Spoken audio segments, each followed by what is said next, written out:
Good afternoon. Delays continue for drivers in Berkshire caught up in the closure of the M4 shut when a pedestrian was killed. The crash involving a lorry happened between junctions 10 and 11 just before 3 o'clock this morning. The road has since reopened, but Highways England says there will be a knock-on effect with disruption lasting until 5 this evening. It's taken me an hour and 40 minutes to do 12 miles in total, but the first 6 miles must have been done in about 20 minutes. It's been a nightmare. I've travelled up from Portsmouth and to cut across country to try and miss all the traffic, but it's been going on for hours.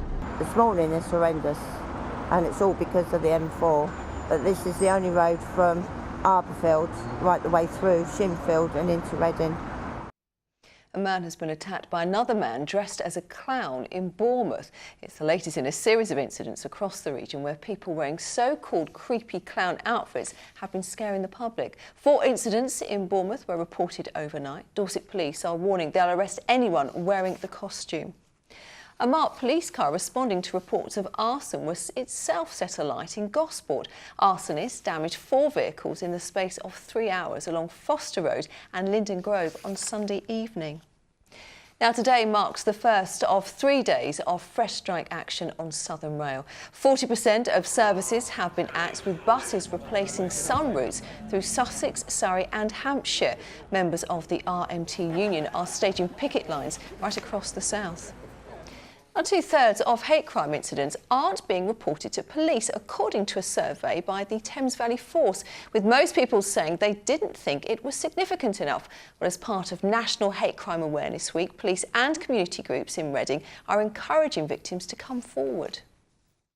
Well, we're always going to have a low base of hate crime. I don't think we're going to get around it, but it's our job to make sure there is as little as possible, and that is why there's a national campaign and also a campaign in Thames Valley of Let's Hate Hate.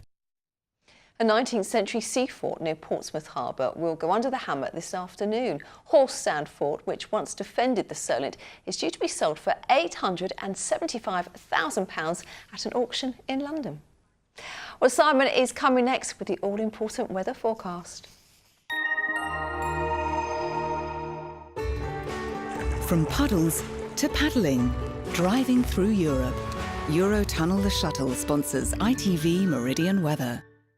Well, there's nothing too troublesome with this afternoon's weather. It feels a bit cool if you're in the breeze, but the winds aren't very strong, 5-10 miles an hour. Temperatures 13-14 degrees. Some decent sunny spells as we head through this evening, but overnight tonight, a bit more in the way of cloud drifting in from the east and 1 or 2 showers cropping up here and there as well. Thanks to that cloud cover, though, not as cold as it was last night, with temperatures generally staying up into double figures in our towns and cities. So for tomorrow, a frost-free start and a similar sort of day, bit more cloud around. Few showers drifting in, particularly towards the north and east.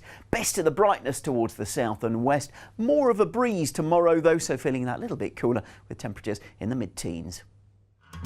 Eurotunnel the Shuttle sponsors ITV Meridian weather. And of course, we'll bring you much more on the news and the weather at 6 o'clock this evening when Fred and Sangeeta will be here. But for now, from the lunchtime team, thank you for your company.